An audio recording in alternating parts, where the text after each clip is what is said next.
Today is Saturday, the 21st of February 2026, and we're gathered here for the 220th program of the Mindful for Beginners program. On behalf of the organizers, I would like to very warmly welcome Venerable Sister Rohini, who is joining us on behalf of the Nisaranavarna Forest Monastery to lead and guide today's session. I'd also like to welcome all the organizers and participants taking part via Zoom and through our live stream today.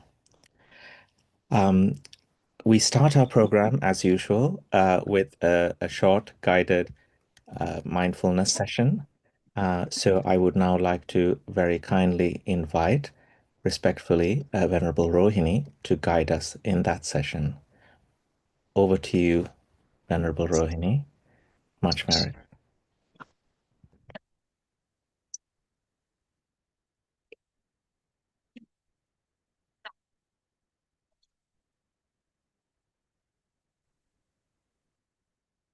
Okay, thank you, Arosh. Yeah. So today I am going to do an activity for the in-session practice. So I hope everyone can gather a colored pencil, so just a pencil or pen and a paper.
If you are ready, we can start the activity.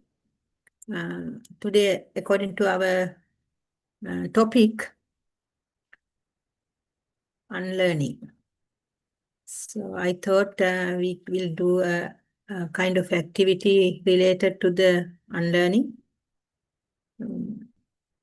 So mindfulness is something we all know, paying attention to what is happening right now.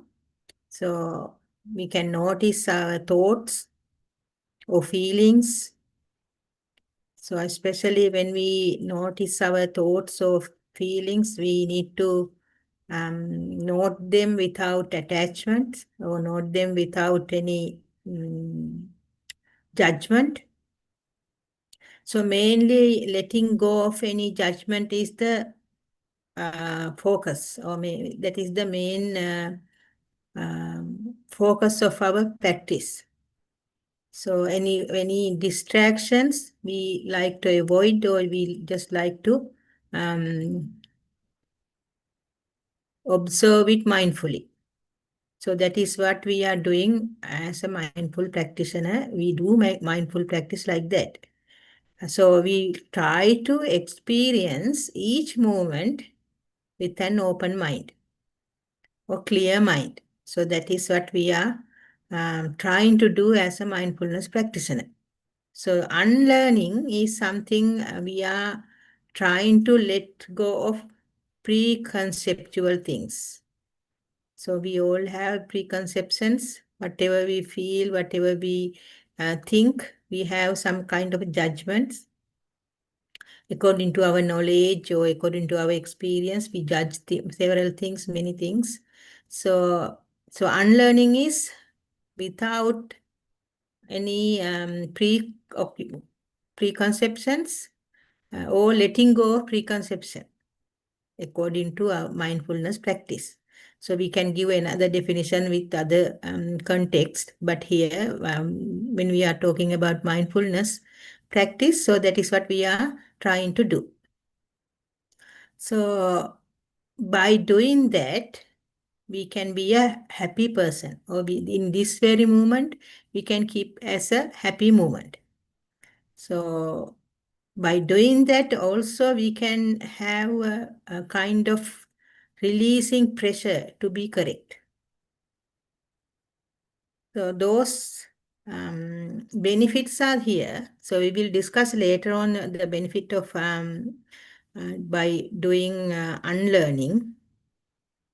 Right now, I would like to ask you all to do a exercise. So what I am going to ask, draw like a child. So usually we do drawings and we have kind of expectations. It should be a good drawing. It should be a realistic one. It should be putting my 100% attention, and it should give a pleasant picture. So we have a lot of expectation while when we do anything. So we have those things. Right now, what I am asking, just draw like a child. So I am asking you to use non-dominant hand also. Not the usual hand, use the other hand. So what I want to do, what I want ask you to do, create a drawing that expresses joy. So right now, if you feel a joy, or how do you express a joy in a drawing? So you need to use the non-dominant hand, and please don't erase at any point. So what I am asking, don't be judgmental, whether it is good or bad, or whether it is realistic or not. Don't put any attachment to the drawing. Just draw like a child. So that drawing should express the joy. How you introduce or how you recognize joy. So you can represent it in a drawing. And avoid any labels or any naming. Please don't try to aim for perfections. And one other thing I would like to ask, maybe you can look around and find something that will, for example, a flower vase or a flower pot. You can observe it and draw. You can. It doesn't matter. It should be spontaneous, and authenticity should be there, and uninhibited expression. I'm expecting that. Just a joy.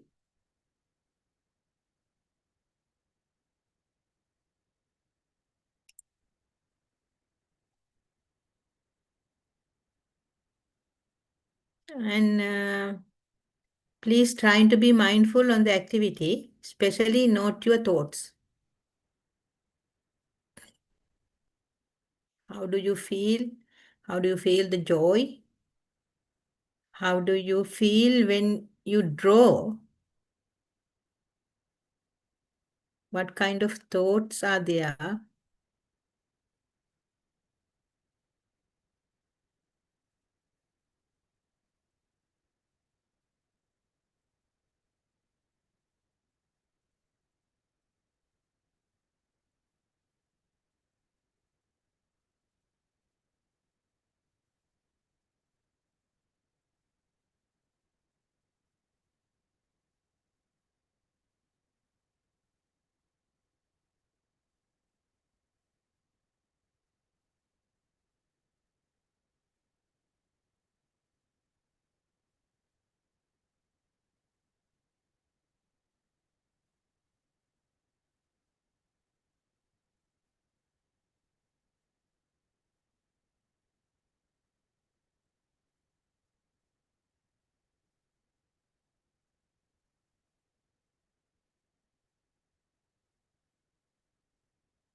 If you finish, you can raise the hand. And if you want to show it, you are welcome. Otherwise, you can talk about it.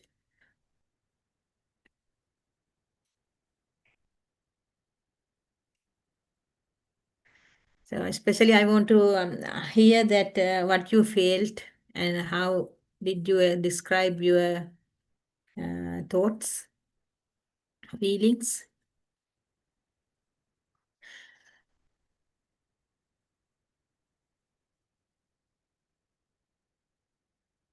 I couldn't find a pencil, but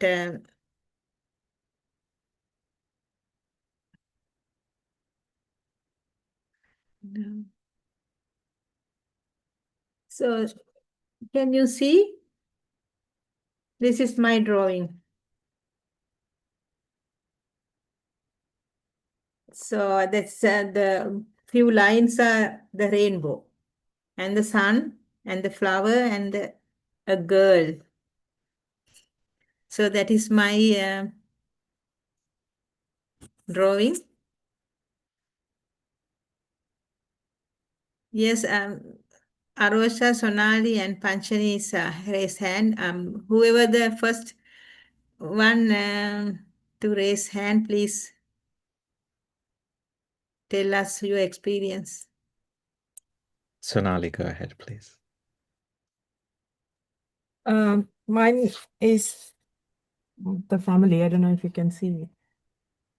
Ah, You it's can't see beautiful. with the blurred screen. You can't really see it, but I tried to draw my family. It's just my daughters and my husband. Actually, when I was drawing my daughters, I felt very happy, and then I was like, drawing my husband, I was a little angry because of things that happened yesterday. So that came to my mind, but I still had some peace in there, thinking, okay, yeah, he's a part of the family. I need to draw him as well. And then I put the sunshine, thinking, well, that makes me happy being in England. Sunshine always makes me happy. Yeah, yeah, me too. I like to see the sunshine. Although the hot weather is not liking, but sunshine is always a good thing. So how did you feel that when you draw it? Like, did you feel like it should be in a perfect manner and the things should be there? I can generally draw quite well. I've done some paintings and stuff with my right hand. Obviously, I had never attempted with my left hand, and I felt there was a lot more control than I thought there would be. But yeah, but it was a struggle. It was a struggle to be perfect because Yeah, I'm trying to achieve something a lot more perfect than what it should be. Yeah. yeah, yeah. Thank you for sharing, Sonali.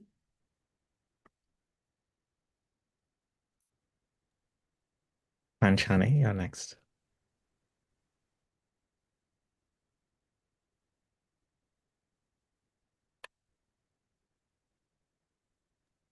You should be able to unmute now. Yeah. Go ahead, Panchani.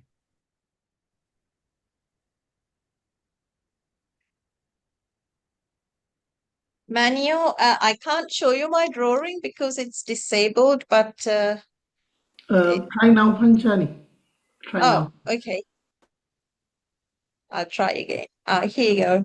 I tried to draw a Buddha. Don't know whether you can see. Since I broke my right hand, I'm ambidextrous, so I can draw with either now. I mean, I relate to Sonali. I too was angry before coming to the program.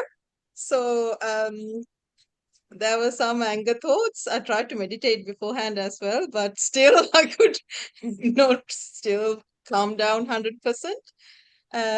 Yeah, I am in the sun as well. I've got that, but still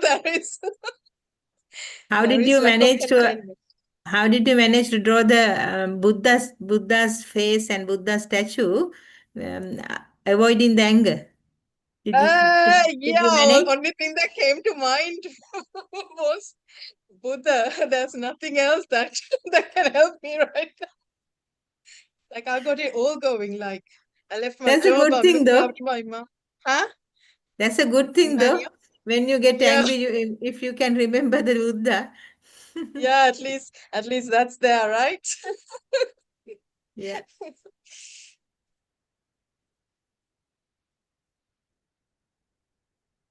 There's the second activity. Uh, Uh,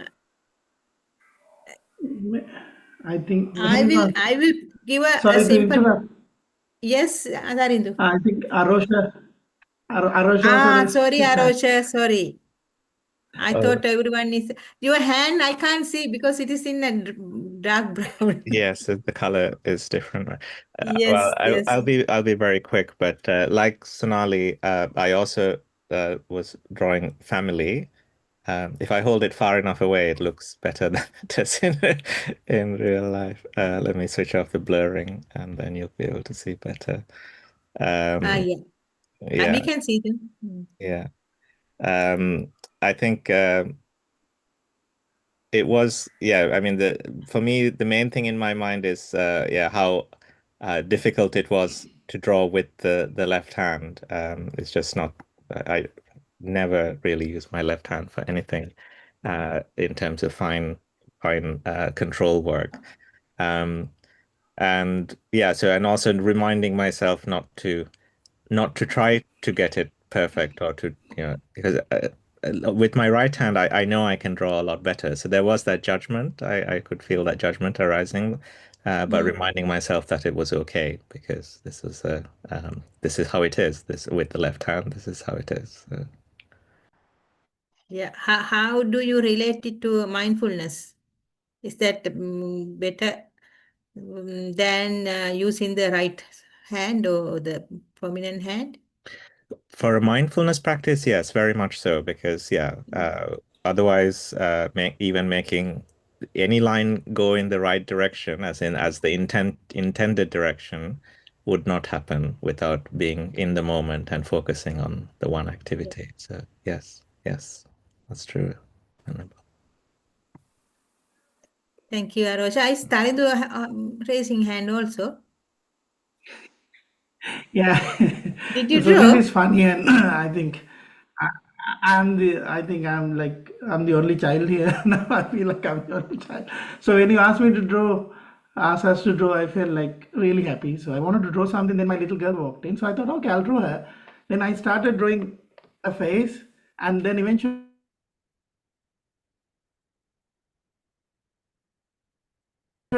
she went. So this turned into. I just kept drawing, and I was like, okay, I've never done that before, an alien, okay. And then I just kept on, and I'm happy with my work. Thank you, Tarindu. Thank you for sharing. And the next one I would like to give you, this is can you see it? This is the object I'm trying to show you. So I will keep it in 2 minutes. What do you need to do? You look at it. You look at it and then you can sketch or write about what you notice.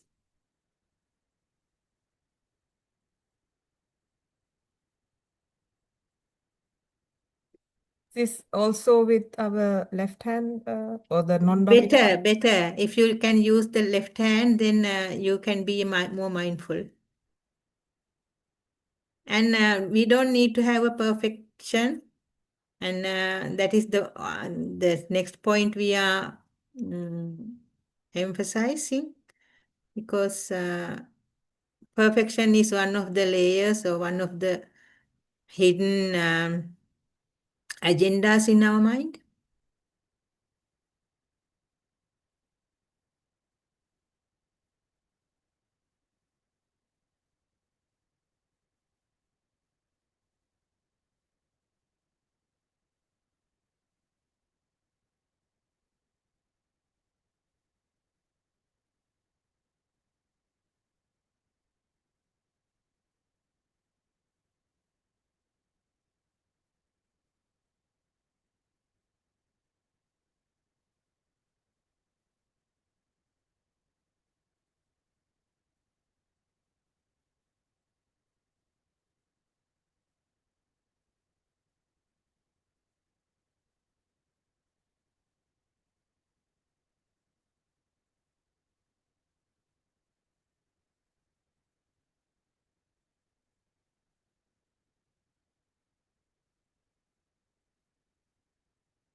If you finish, you can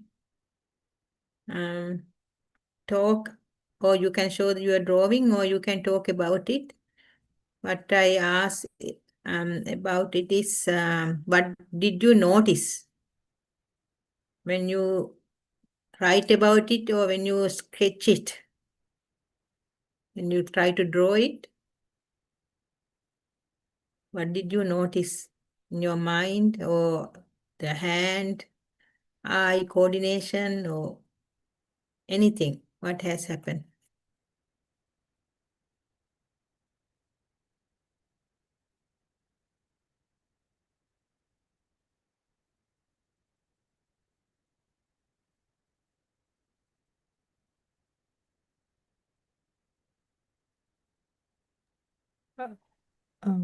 Sorry. Yes, Arosha. I wrote rather than draw on this occasion. Equally tricky with the left hand, but managed a little bit. So what I noted was immediately recognizing the object as a depiction of the Bodhi tree, and that reminded me of the Ananda Bodhi tree. I had the privilege of being able to go to Dambadeva recently. So the piece of this, the monastery at Savatthi and the Ananda Bodhi tree that's what it reminded me of. And that was, I also was thinking about the greenery and the gentleness of the movement of the leaves. Even when you were holding the model in your hand, the way the leaves moved was something that caught my attention and reminded me as well about what it feels like to be under a Bodhi tree. Yeah. Thank you, Arosha.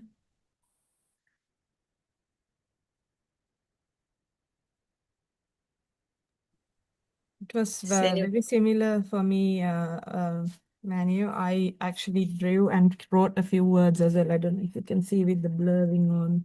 No, you can't see. I don't know how to take. Now we can see, I think, if you keep, yeah, now, yeah. If you are not moving, Does it focus then? no, not Anyway, focusing.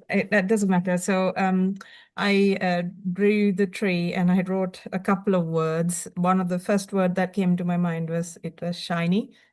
And it Yeah. was, and I the next word that I've written down is fake, that it's not real. Yeah. The next was this association and then Buddhism. So they are the four words I just wrote down. So we associate this tree with Buddhism. And I felt like this is not a realistic tree, because the leaves don't hang off the branches like that and things like that. And that Yeah. it's unusually shiny as well. So Yeah. just notice those things. And obviously drawing and writing is very difficult and very constrained, and I struggled a lot to get the letters than the picture written. Yeah, true. And what I noticed in your comment is that what we collect as learner. So the realistic is fake, and the shiny, not shiny, shiny, and one thing, something else also you Yeah, I saw. said the association and Buddhism. Yeah. So all those words related to what we learned before. So it is a good example for our topic as well, because whatever we learned before, whenever we experience something, we get that perceptions into the context, whatever it is. The right now what we are facing, the context, it doesn't matter whatever the context, we take our previous values, previous thinking patterns, previous experience into the right now the context, whatever we experiencing. So that is what unlearning is about. Okay, we will keep later on to talk about unlearning. The last one, it take only 1 minute or so. I would like for you to think about your habitual thought, one of the habitual thought. related, maybe it's related to drawing, or maybe it is related to using the other hand. It doesn't matter. The habitual thought, one thought, and write it down, please. For example, if someone thought about, oh, I am not creative, or mistakes are bad. So those sometimes some people get the same thing, habitual thoughts. So whatever the thoughts you get habitually, you can write it down. Maybe it's related to the drawing, or maybe it's related to the mindfulness practice, or maybe it's related to using the other hand. So one sentence, one thought, please.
Would you like to read it? Anyone?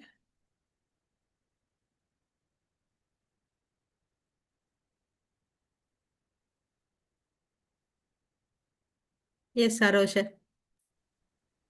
Yes, I think for me, the habitual thought was about wanting to do something well. So that's a one I recognize. And so in this exercise, that challenge of having to use my left hand, or being, and therefore being not able to do my best work. That was one of the thoughts I noted. But also reflection that as a mindfulness practice, that how useful it was. So those were So my how useful it for being able to do well, or No, to be mindful. So I guess so it was, but trying to separate what I was trying to do well. Then, so if I'm trying to draw well, this isn't good. But if I'm trying to be mindful, this is good. okay, yeah, okay. Yeah, that's the next thing I am going to ask actually. Can you please write the opposite of that thought? So, for example, if I am not creative, then you can read, once in a while I can be creative.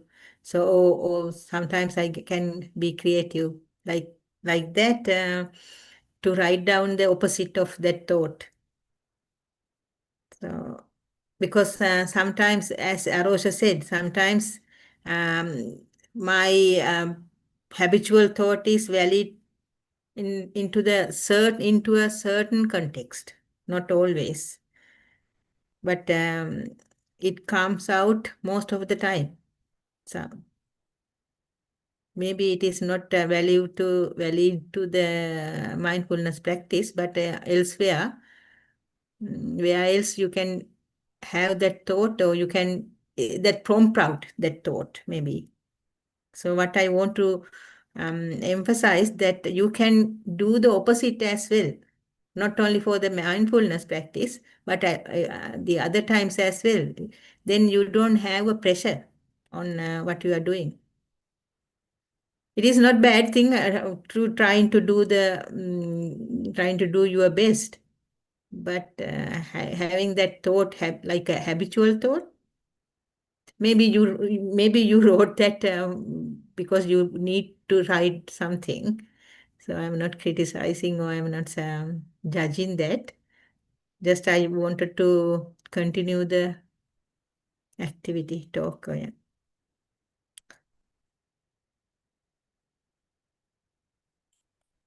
So, okay, then if you want to share your thoughts, Sonali, otherwise we can sum up the activity and because while you were doing that, we were having some kind of discussion as well. So I thought I believe or I hope the others got what we are doing and what we need to do. So all the time, if we can try out new things, and whenever you try out new things, need to be not to judgment, or need to keep away your habitual thoughts. And to do that, you need to be mindful. So when you're doing kind of mindful activity, then you can focus on the bodily movement as well as the thoughts. And both are very helpful for practicing the mindfulness as well as having the freedom from our habitual thoughts. Thank you, everyone, for participating to the activity. Over to Arosha or Sonali. Thank you very much, Venerable Mehenin Mahansa, for that mindful activity. I found it extremely valuable and insightful to understand my own way of thinking and yeah, an opportunity to adopt a different practice of using my non-dominant hand to encourage mindfulness. So very welcome. So now we move to the second part of the session, which is the talk on mindfulness, which is based on today's topic of unlearning. So I will now once again invite Venerable Rohini Mehenin Mahansa to deliver that talk. Much merits. Over to you, Venerable Mehenin Mahansa. Thank you, Arosha, again. Yeah, it's actually a very useful topic, unlearning, as I remember.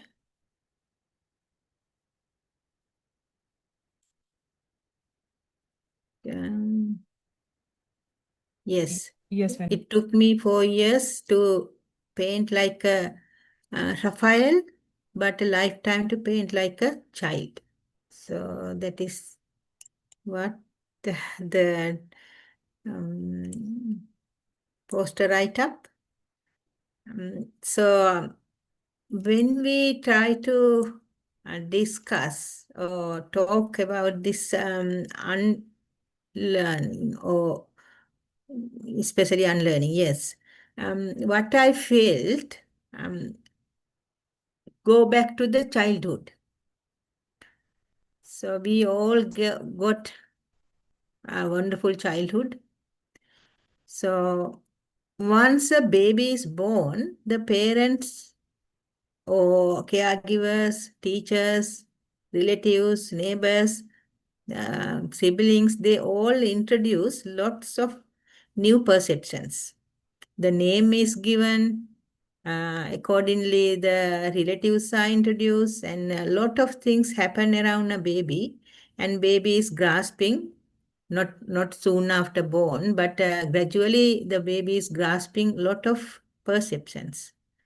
The me and mine and my people, my relatives, and so on. Still, what we need to understand, still the children, their expectations are very little.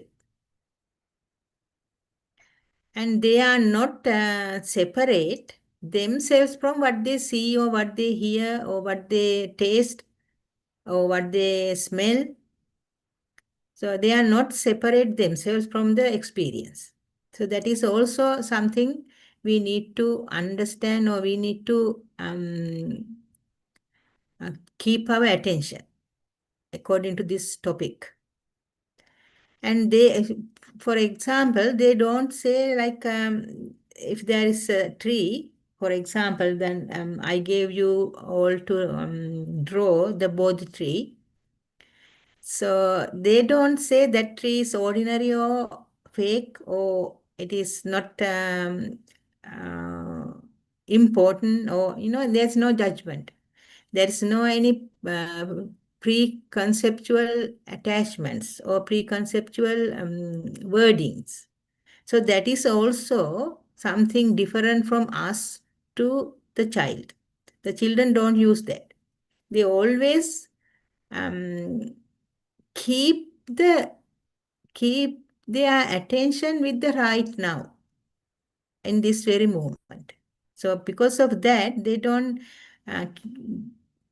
engage, or they don't try to manipulate the situation with past habits or past memories. So that is very special for children. That is why they are so happy most of the time. For them, each encounter is a fresh, vital, full of wondering, and enthusiasm is there. There is no any layers of fabrics, no fabrication at all, and no any judgment. But as adults, we carry so much of memories, so much of regrets, so much of ambitions. I'm not saying those are bad, but if we are not mindful, they also can, those memories and the regrets and ambitions, those become filters. So whatever we see, we filter with those things. Then what is happened? Then we see the color of the world in a dull way, not the real colors. So what we see is just coming through those filters. Our regrets, our memories, our ambitions, our expectations, those are the filters. So whenever we see something, whenever we hear something, when we taste or smell something, or when there is any tactile feelings, we have such a things to filter. So those whatever we see go through those filters. So accordingly, what we see or what we hear or what we taste or listen or any whatever the experience is not the real one. So we put most of the stuff before we decide or before we see it thoroughly, we put things according to our vision or our mission. That is why it is a challenge to unlearn. Because the adults having those kind of things that give us a very challenging situation to unlearn. The mindfulness is something different. When we are mindful, we set those things aside. Again and again, for example, if we observe in the breath, so we keep everything else is aside. Again and again, we bring our attention back to the breath. So that is unlearning. So when we practice mindfulness, that is the only way or most effective way to do the unlearning. Because we are not taking our attention, or we are not getting the observation through those filters. Because again and again we keep in a same thing without letting our minds to go anywhere else. Not any thoughts, not any feelings. So all the time we are trying to bring it back to the object. So if someone want to go back to the child's mentality, so that means we are rediscovering the joy. So how we do that as a mindfulness practitioner, we get the joy, or we rediscover the joy of a single breath. Or sometimes a fleeting cloud will give us a joy. A bird song at dawn will bring back our joy. So if you are having mindfulness moment, all those will bring the joy. So however, this unlearning is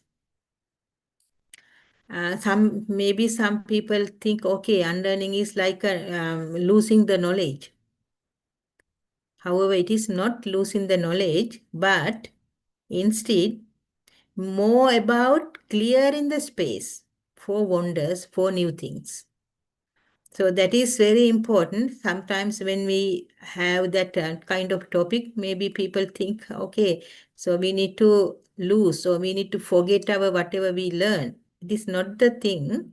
What we need to do is we need to clear the space to have new wonders.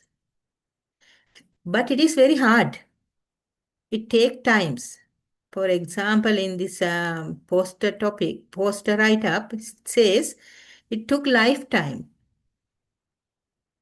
to be a child, to draw the picture like a child.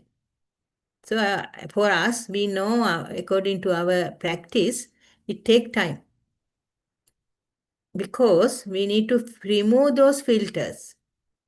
So removing filters, that is invisible for us. Because we don't know we have conceit, we don't know we have ignorance, we don't know we have lust, we don't know we have hatred feelings. So those are invisible. That is why we are unable, or we are having some difficulties to remove those filters. And the other thing is authentically seeing is hard. That authentic is when we grow more and more, when we get an adulthood, that authentic way of seeing, way of thinking is very far away, move far away. So it bring back the authentic feeling is hard. And the other thing is we need to be honest to be a child. So that is also hard. Because if we can give ourselves a permission to be honest, so then it is easy for us to be a child, or easy for us to be us to remove those filters. But it is hard. And humbleness is the other one. Hard to be humble. So if you are humble, then you can see the world as it is. And the other, I can remember is the trusting intuition over the convention. So it is also hard. So what we need to do, we need to practice again and again to make that unlearning happen in our lives to become free person. So how do we do this? Usually we are taught from our earliest days how to behave, how to think, how to succeed. And we acquire a lot of things. We acquire habits, we acquire beliefs, we acquire routines, we have missions and visions. So we have a lot of things in our mind. So it is not actually related. Everything is not related to the body. So all are related to the mind. So the cleansing mind is the most difficult thing. To cleansing mind, the unlearning is one of the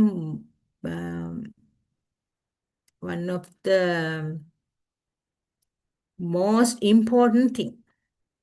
If we can unlearn, or if we can get rid, or if we can let go most of the things, then we are easy unlearner.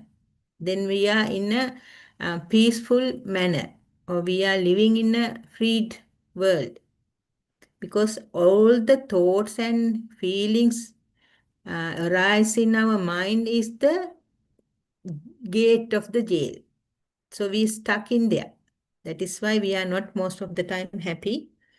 So anyhow, we spend a lot of years learning, perfecting our skills, learning a lot of skills, and refining our techniques, and some amazing knowledge. And now we are talking about to letting go. That is the hard one. Some are helpful, some are not necessarily helpful, but over time, many become layers that obscure or let unclear the world's freshness. That is why we can't see the happiness or we can't see the beauty of the world, because all the time we have that filters. So if any light comes to our eyes is going through those filters. Any sound comes to our ears are coming through those filters.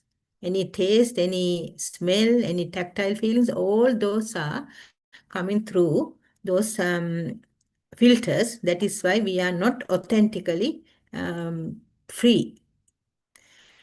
So understanding unlearning is something we need to do according to our topic. It is not a childish thing. But if you can go back to the childhood, or if you can see your children's childhood, how they behave, they are very curious. They have authentic way of seeing things. And they are very actually authentic. That is the most important thing. We can't be authentically see things, authentically hear things, authentically speech, honestly and humble speeches. We can't do those things because we are entrapped within our soul because of those filters. So how do we do this now? The unlearning, how we can do this unlearning? Like everything else, this is also begins with the intention. We need to have an intention to unlearn. So first of all, we need to set the intention to notice or to be present, to meet our experience as it is. So this start with meditation or observing the breath or sitting quietly and observing the posture. Those are the object we keep to keep our mindfulness and keep our intention in the present moment. So to keep going on and on, we need to have a one object. It can be the breath or it can be the chain of thoughts. Maybe it's feelings. Especially for a beginner, it should be the breath or the posture or your bodily feelings. That is easy way of starting the mindfulness practice. So when we practice unlearning, the initial stage is need to have an intention and you need to practice it first of all as a meditation technique or sit quietly and observe one object, keeping one object at a time. So when we learn not to grab all those thoughts and feelings, and instead of grabbing, if we can let them go or let them come and go. So we can't stop those thoughts. Thoughts will come like a chain of thoughts. Those thoughts will come like a parrot of thoughts. Thought will come again and again, they will come.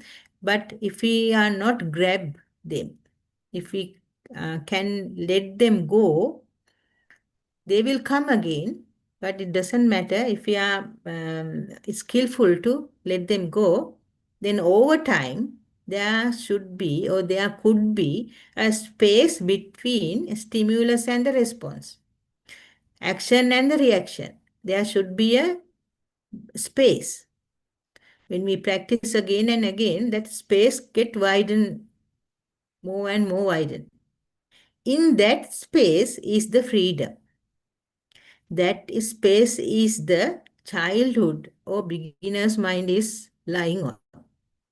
So what we need to do, we need to get that space widen and widen by practicing mindfulness through a sitting or observing the breath or observing the posture or observing any tactile feelings as a beginner, and then later on thoughts or feelings. I mean emotional thoughts, emotional feelings. So those are the one for a beginner. And that is not the only way of practicing unlearning or practicing to go to a beginner's mind. And every moment is opportunity. Like washing dishes, walking in the park, listening to a friend, all can be approached with the same gentle attention, the same willingness to see the new. So I will suggest try this week to bring a child curiosity to something ordinary. For example, pick up a stone while you are walking in a park. Pick up a stone, or just pick a flower, a leaf, and notice its weight. Notice its temperature, how colorful, what is its texture. Just imagine you have never seen anything like it before. So just take it as a new one, new thing, and observe it thoroughly. Let yourself be surprised. So just do it this week, try it, and you will be surprised yourself how it helpful to be mindful, to practice mindfulness, as well as how it help you to be a happy person. A joy will come when you observe that random thing, something ordinary, but when you start to try, when you start to look at it in a different way, you will find a joy behind it. And the other thing is, you can catch yourself reacting automatically, pausing before you respond. So as I said, action and reaction. In between, if you can observe it, so if you can at least one per day, if you can stop before respond, and if you can observe your feeling before that, and observe what you see or what you feel. I mean, see means maybe you feel that your face is getting red or face is getting hot, likewise. So maybe there are many other feelings behind it. So just observe it, and you might get surprised what is about the outcome. So this we are talking about unlearning. So unlearning needs courage. Otherwise you can't. So unlearning needs courage, and unlearning needs intention. And you need to acknowledge we do not know everything. That is also important. Humbleness should be there. And forgiveness should be there. And acknowledging that you are not know the everything, that should be there. An egoistic, less egoistic attitude should be there. What we need to understand is the map we are drawing is not the territory. The map we are constructing is not the reality. So we need to understand that. So that is why we are unlearning. So through unlearning, we understand that. So we can say, someone will, like me, I can say that, and you will listen it. And by the time you are listening, you might feel, okay, yeah, that's true. And later on, you will not practicing it. And then you are not having some kind of freedom. So if you want to practice, you need to understand this, and you need to put this into the practice. Otherwise, you are drawing lot of maps, but it is not your reality or your territory. That is why Picasso said he had lifetime work to be a child. So he is not getting rid of his skills or forget his skills, but rather he gain full skills. That is something deeper. So in mindfulness practice also we get that kind of deeper insight skill. And I am inviting you all to practice it and practice the unlearning as a lifelong practice. Return to simplicity and return to directness. Return to in this very moment. And right now, whatever you feel your right now, whatever bodily feelings, you can take it as a grant to have a freedom or grant to have a joy. Likewise, just your body is with you all the time, wherever you are, whenever you can be mindful using your body. Just notice your body, how you feel, the sensations of breathing, or just you can get few breaths mindfully. Let go of your stories and your ideas and your roles, what you need to do list, or all those things you can cut off for a few seconds with being with the breath. Simply be live. That is the foundation of both great art and great living. So I hope you all having practicing or looking for to have a great living or have a great life. So for that, we will practice mindfulness again and again, daily basis. Just be with the bodily sensation, or the breath, or the any sensations. It doesn't matter where you are, while you are walking, while you are sitting in the bus or in the car, while you are sitting in the office. It doesn't matter. A few seconds or few minutes is making your life changing unlearning, and all the wishes for that. And I hope you enjoyed the speech and you got some kind of ideas to do how to do the unlearning. Thank you, and thank you for listening. Over to you, Arosha or Sonali. Thank you. Thank you, Venerable Rohini. Yeah, Arosha had to leave. We both are struggling with some personal arrangements today. However, it's now over to Samantha to host the question and answer and the reading reports. Thank you. Thank you, Sonali, and thank you, Arosha. And thank you, Avasarai, Venerable Rohini, and thank you for that wonderful exercise and advice and a talk about unlearning. That's something I didn't really contemplate before, I must say, until today, and it has been really interesting. So I'm looking forward to discussing it later on. And if anyone has any questions on the topic Venerable Rohini was discussing, please do ask at the end of the session. Just either raise your hand or send the questions to me directly or put it in the chat there. And also, if you have any questions with regard to the exercise or your meditation practice, they're all mostly welcome.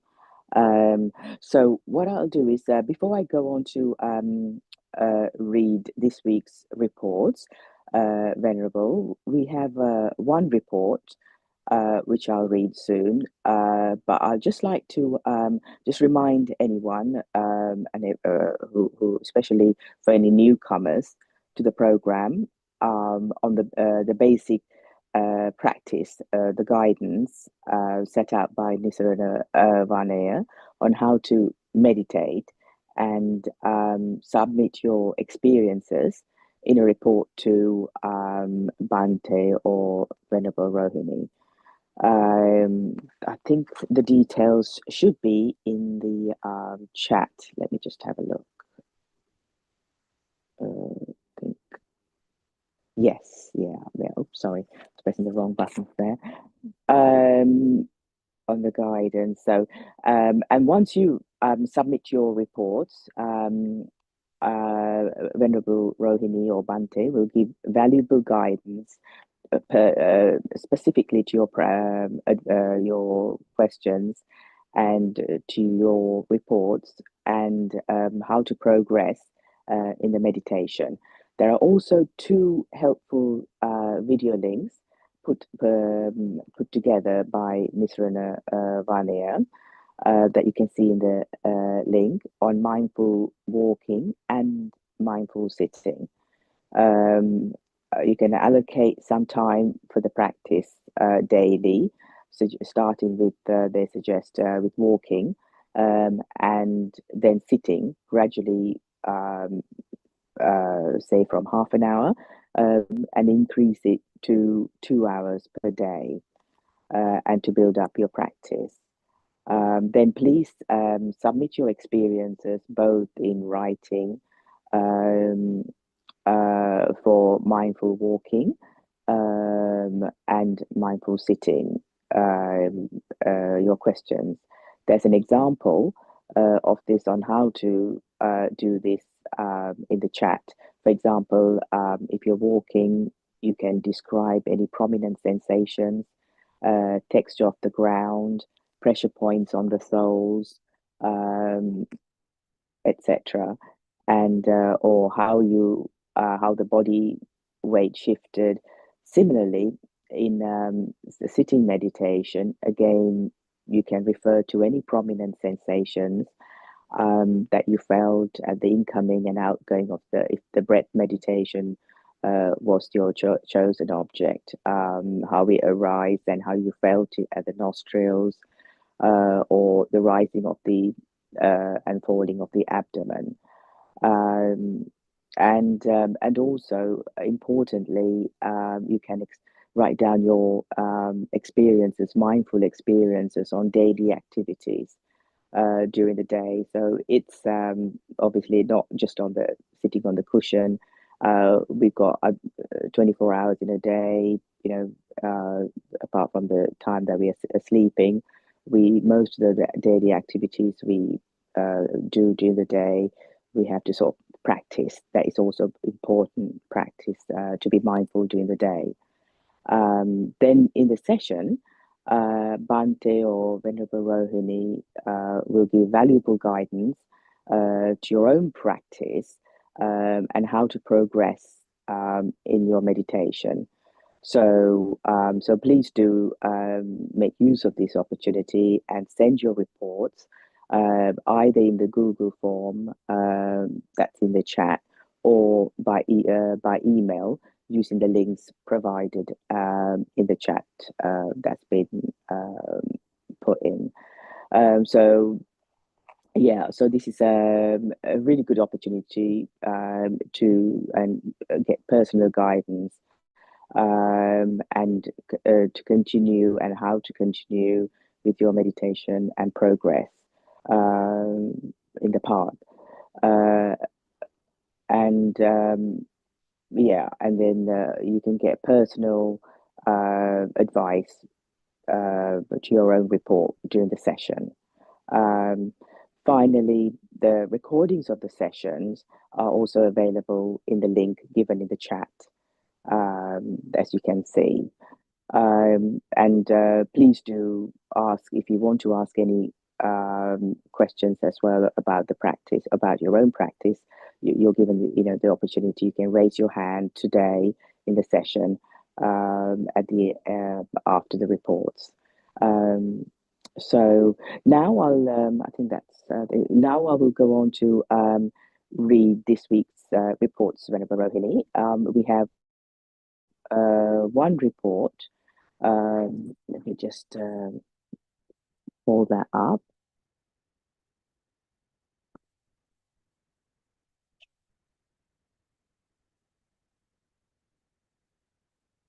So this report is written by an adult, Venerable Swabin Mahansa, Venerable Rohini. First one is on mindful walking.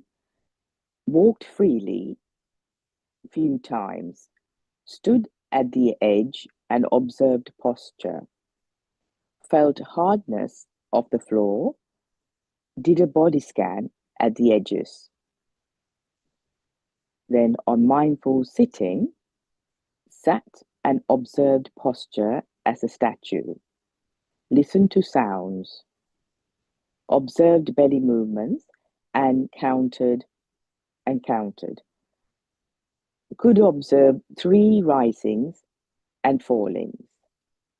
Teruwan Saranai, Utum Swabin Mahansa. Rohini. That is the end of the report, Venerable. Thank you, Samantha. This has been writing by an adult, but it explain well what has happened in walking and sitting. Walking freely and at the edge. In the walking path, the edge of the walking path is the critical point. Because everyone, even for the expertise, drop their mindfulness or their awareness at the edge. Because it is so, how do you call it? Lot of actions there. So you can see and you can hear, and at the same time you are not walking towards one direction, so you are now turning. So there are lot of actions are there.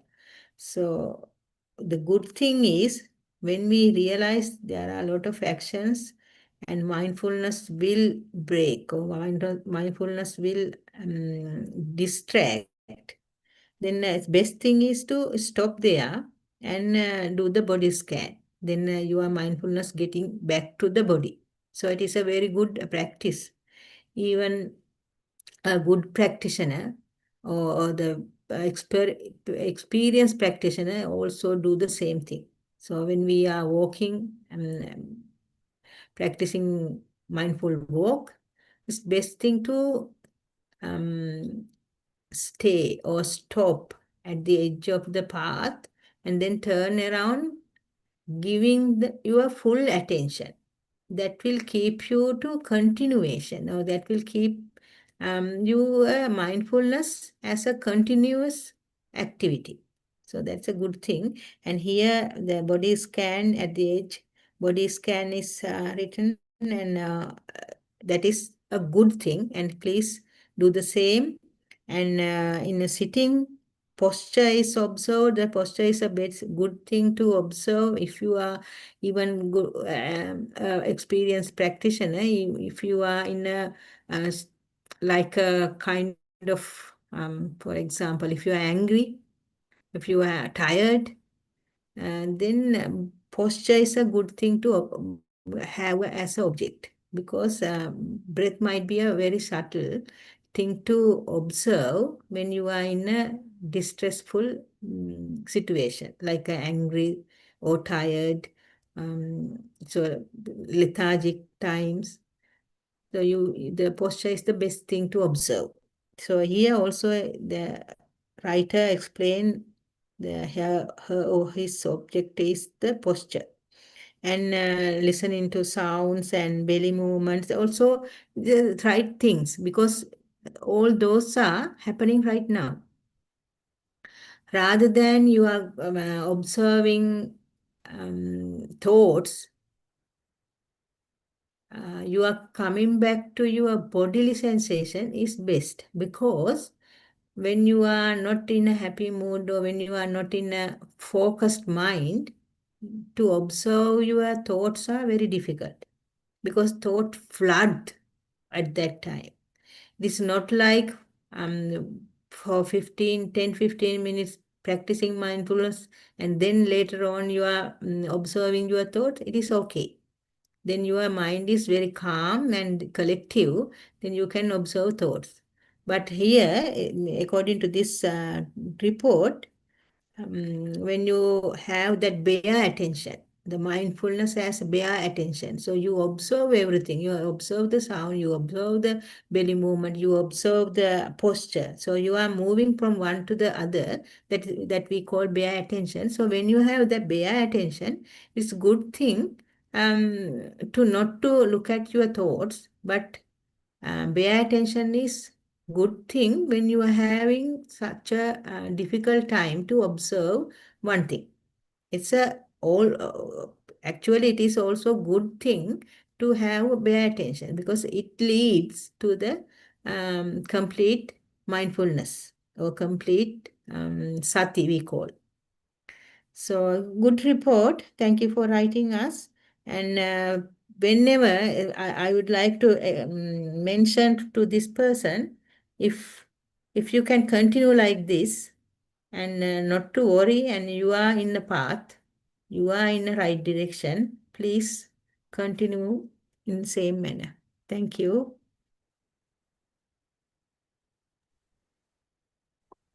Thank you, Venerable Rohini, and for that wonderful guidance. And thank you for that question as well. It really helped all of us. I think that was the only report, Venerable, that we received. So I'll invite anyone if they want to ask any questions about their practice or about the talk, today's talk. If anyone wants to raise their hand, please do, or put in the chat. Yes, we have one Arshini, Arshini who's raised their hand. Please ask your question, Arshini. Oh, I think if someone could unmute her. Yeah. තෙරුවන් සරණයි මෙහෙණින් වහන්ස. Teruvan Saranai. මෙහෙණින් වහන්ස, that report was presented by me and I am so grateful and thankful for ඔබ වහන්සේ for giving me nice advice on that. So මෙහෙණින් වහන්ස, the current situation I am facing is that I face lots of troubles coming to me, flowing unexpectedly, and sicknesses and all the troubles at once. But even then I am doing the practice, not that I intend to do the practice, but automatically as a habit. Every day I go for a walk in the morning and at the daytime and in the evening, 3 times a day, 1 hour each, and followed by mindful sitting also, basically for about half an hour like that. But I do it because I am accustomed to do that. Otherwise, if because of the troubles I face, I will be thrown away from the practice. So could you please give me some advice and please encourage me to continue without a fail as the way I do now in the future also? Whatever you do now, it is good. It is okay.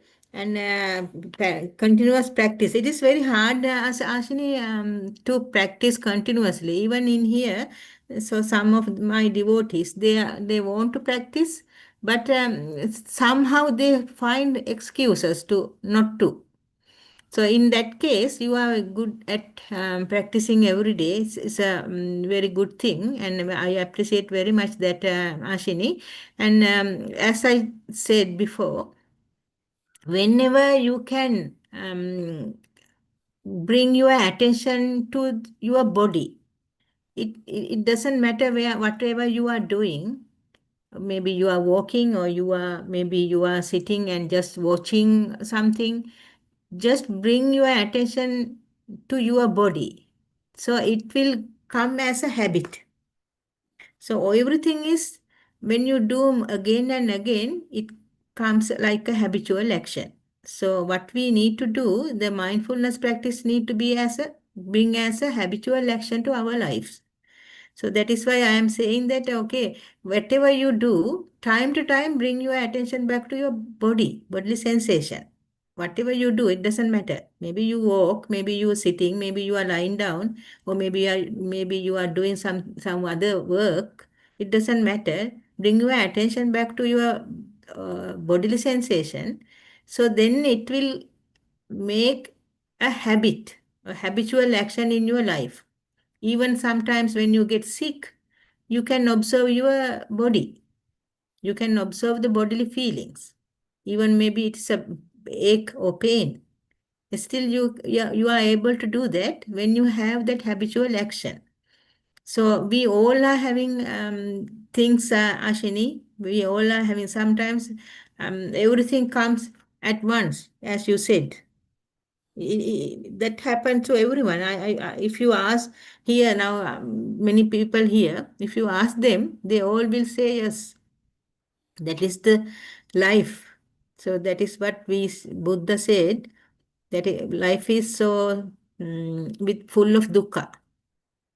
So that is why we are on the path. And that is why we are trying to have a freedom from those sufferings. So you are in the path. I'm so happy that you are coming to these sessions, even for Lokuswami Nance's sessions and Chandraratana Swami Nance's session, as well here and everywhere. That is so good because you are connecting with every people who are in the path. That's also main thing as Ashini. When you are having that such a Kalyana Mitra, that's a good friends around you every day, you are in a path and not to worry. That is the main important thing. Please don't worry about whatever happens. Think it as the life. Not only you are facing all those things, we all are facing all those things. I was being in Sri Lanka for medical treatments. So I had pain. Even now I am in a pain with my back pain and also those things. Nobody is, nobody can say I am free from pain or I am a happy person all the time. So that is the life, Asini. So thank you for sharing your experience and thank you being how do you call? Yes, sharing and be happy about thinking you are in a right path. You are associated with right people. Thank you, Ashini. Thank you very much for advising me to Mehelin Hansa. As a noble friend, I worship you now and thank you. I'm offering all my meds on your feet and worshipping it. Thank you very much, Mehelin Hansa. Teruvan Saranai. Thank you, Ajani, for that valuable question that helped us all and Venerable Rohini's answers, advice. Let me just see if has anyone else got any more questions if they want to raise their hand. Let me just have a look. Please do. I can't. Yes, Panchani. Go ahead, Panchani. Ask your question. Venerable Manuel, it's not a question, it's just my observation. The lack of energy, Manuel, sometimes, the expectations of family is so hard with the practice now. Notably, there is very lack of energy because of the lack of ego, but people are not really understanding of what the practice is like. So there's so much expectation to deliver with little amount of energy. That is, there are some moments where I like boosts of energy, but there are some days very little energy. So that's my observation, Manu. Yeah, energy means the mental energy or the physical energy? Both, Manu. So there are sometimes physical energy, mental energy is there, like there's so much energy, but there are some days particularly in the morning, I'm observing lack of energy to do things. Yeah, so the energy is one of the, you may know that 37 factors of enlightenment. So from 37, 9 is energy. Considering the 37 factors, the 9 of them are energy. 8 of them are mindfulness. So likewise, energy is something we need. I mean, energy means the emotional energy, the mind energy, the effort, right effort. We need to have right effort. So that comes with the intention. So you need to have a goal, you need to have an intention to do things. So sometimes whenever our body is not in a right, how to call, it's not nourished enough. When you have aches and pains because of the malnutrition, I'm not saying you are malnutritious, but sometimes what we eat is not sufficient, maybe, to give all the necessary elements. So then you feel like lethargic in body. Whenever you feel the body is lethargic, or body has no any energy, then mind also get no energy. So because mind and body is going together. So nama rupa. So mind, to rise up the mind, you need to rise up your body as well. You need to eat well, and you need to get exercise well. So mindful walking is a good exercise, and that in that manner your body can be in a good position, or good healthy body. So healthy body make healthy mind. And in vice versa, healthy mind make healthy body. This goes together, nama rupa.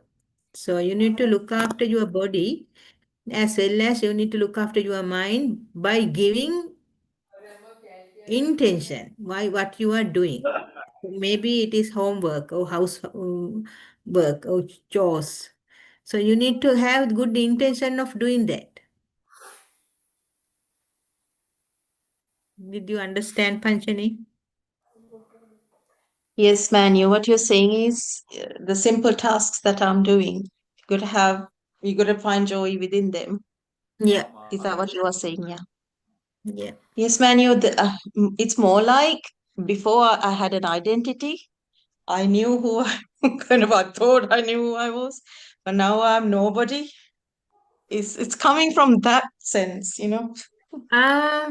I am little bit disagree with you that, because we can't say we are nobody, because even Buddha only sleep only 2 hours. So the most nobody is him. He only sleep for 2 hours and he work the 22 hours. So, and all the arahat and everyone, even for a good example is Visakha. So she has done. She's a very good businessman woman. So, and what I said, when we get down, when we like feel like drained in mind and body, so we feel like that. So then we are, when we say we are not someone or we are nobody, that is not true, because in reality, or in this world, we are someone. Then we have to face that someone has to face some things in family life, in working life. We have to face. We can't say with no one, and we can't say nobody there. If you for example, if someone is stealing something from a shop, then if that person, when the police caught up, that person can't say, okay, I am nobody. So you are responsible for that stealing. So likewise, we can't say we are nobody, and we are responsible for certain things, and we have to persuade for that.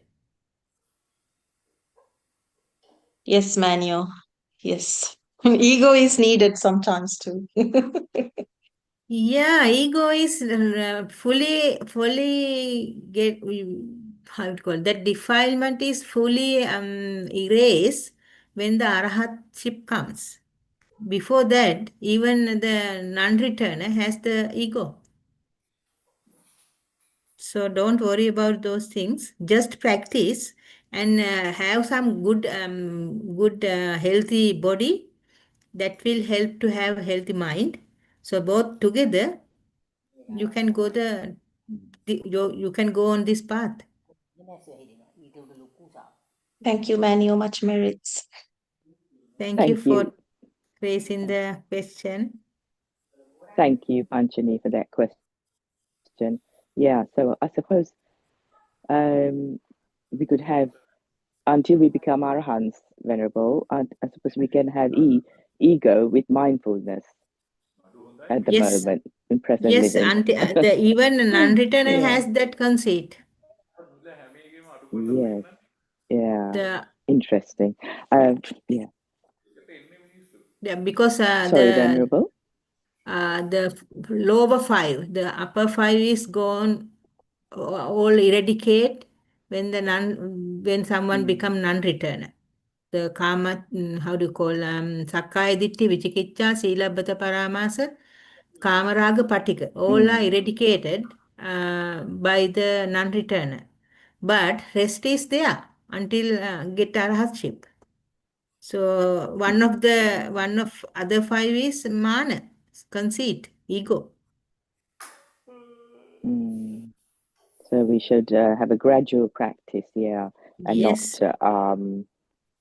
yeah, encouraging, yeah, not get too disheartened to get everything in one go. Thank you, True. Venerable. Now we've reached the yes, thank you. We've reached the time now, and there aren't any more questions either. So I think I'll end the session. But also, I just want to quickly make a comment, Venerable, something that you really highlighted that and brought to my attention through the practice was that to increase that space that really made me think between the action and the reaction. So that's something that I would really take to heart and want to do to increase in my own practice through meditation. So thank you for that valuable comment. So I'll just wrap up now. And thank you for everyone who sent in their reports and asked the questions. And very much appreciated. And also would like to thank on behalf of the organizers.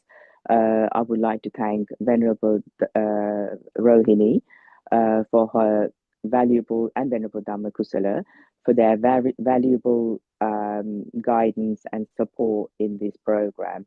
Their advice have been on mindfulness, and the practice has been enormously, with gratitude, been helpful. Also to the Chief Abbot of Nisarana Vanaya, Venerable Bante Udariya Gama Dhammajiva Mahatero, also who initiated this program with much gratitude. May these merits help them all improve their own practice towards Nibbana. Thank you also to all the organizers who are maintaining and managing this program, and much merits to them all. And those who have participated and everyone who's listening to this program while the Zoom session or via YouTube or the downloads from the recordings from Nisarana Vanya website later on. So thank you all very much. As usual, we will meet next week, the same usual time, 7:30 a.m. UK and 1 p.m. Sri Lankan time. So wish you all a happy, mindful week ahead. Thank you all. and see you next week. Bye.